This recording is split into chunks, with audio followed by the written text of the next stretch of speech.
ચાલો મિત્રો, ઘરની રસોઈમાં તમારું સ્વાગત છે।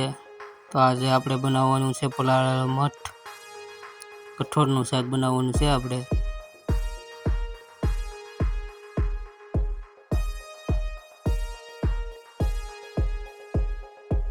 તો સૌ પ્રથમ આપણે થોડાક મઠ લઈ લેવાના છે। જો આ રીતના મઠ લઈ લેવાના છે।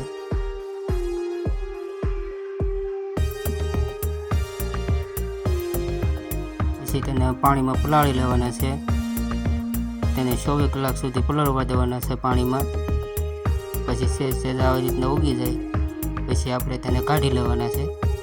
જો આ રીતના કોતળા કાઢી જાય પછી મઠના શાકમાં નાખવા માટે ટમેટું આપણે સુધારી લેવાનું છે। જો આ રીતનું બારીક કટિંગ ઝીણું ઝીણું મોળી લેવાનું છે આપણે।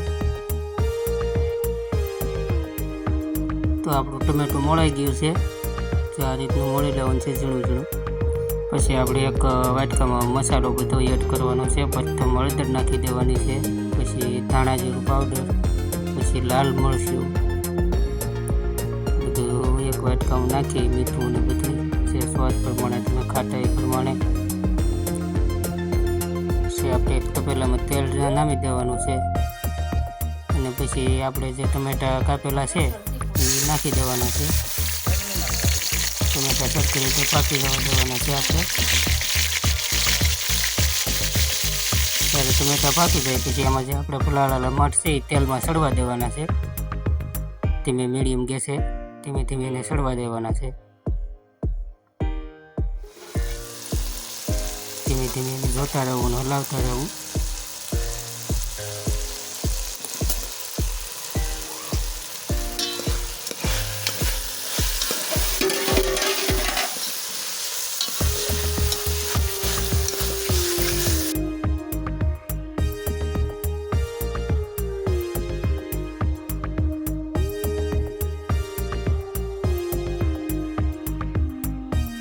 તો સરખી રીતે આપણો મઠ પાકી ગયા છે। હવે એમાં આપણે બધો મસાલો લીધો તો એ નાખી દેવાનો છે।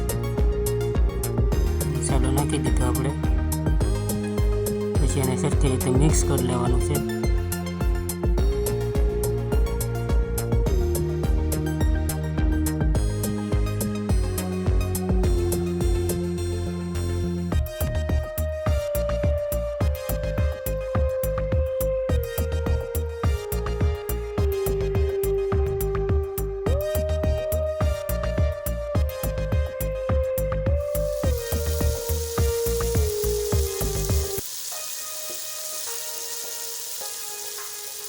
સરખી રીતે મિક્સ થઈને પાકી જાય પછી એમાં આપણે પાણી રેડવા દેવાનું છે।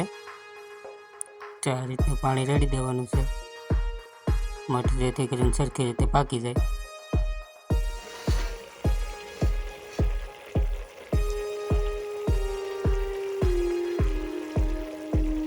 તો તૈયાર છે આપણું મસ્ત મજાનું પલાળેલા મઠનું શાક।